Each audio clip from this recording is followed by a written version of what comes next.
Hello and welcome to the new style Edexcel GCSEs. These are the ones that go from grades 9 through to grade 1.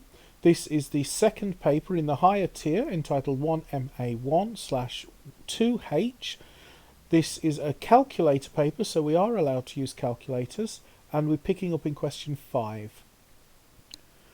The table shows some information about the foot lengths of 40 adults. Part A says write down the modal class interval. Okay, so some people do get confused about what modal means. They might know what the mean, mode and median average is, but then they see the word modal and are not sure. It's just asking for the mode.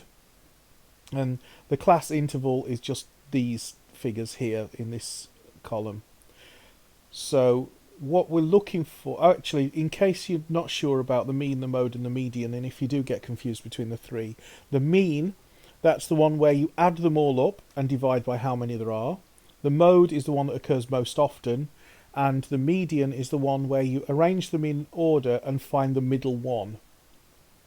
So the modal class interval, we just look down this column, find the biggest number, and then read off this column. So it's just this. So it's 22 less than or equal to f less than 24.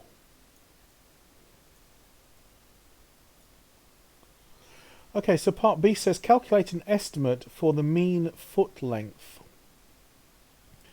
Okay, so to estimate the mean, remember the mean is the one where we add them all up and divide by how many there are, and we need to estimate the mean foot length. We can't calculate because we don't have enough data, but what we can do is estimate it by looking for the midpoint of these class intervals. So if there's 3 people between 16 and 18, we can make an educated guess and pretend that the average will come out as if we'd taken the midpoint, which in this case would be 17, and then multiplied by how many there are. So we're taking the midpoint of these, and we're multiplying by all of these, and then we're dividing by the total number of these, which is 40.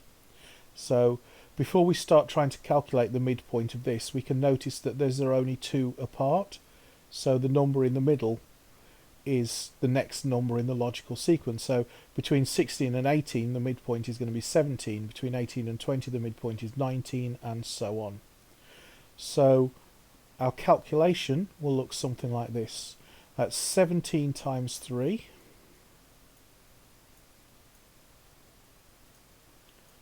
plus 19 times 6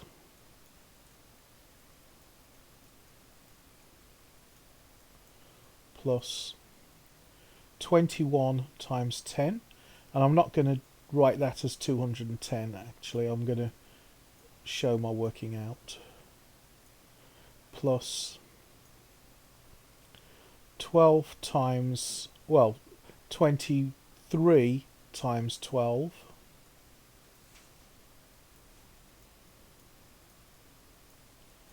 plus 25 times 9.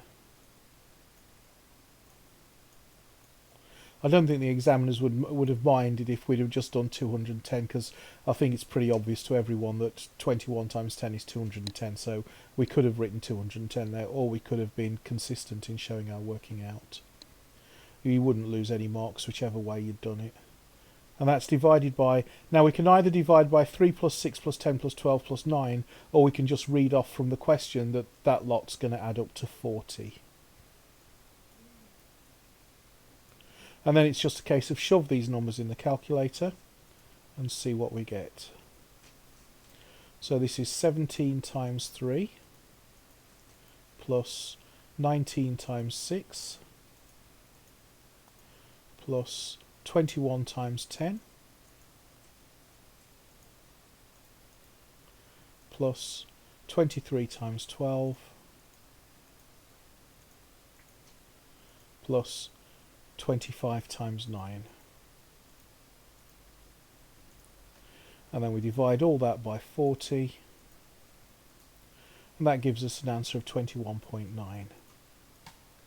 Okay, I hope that was helpful, and I'll see you in the next video.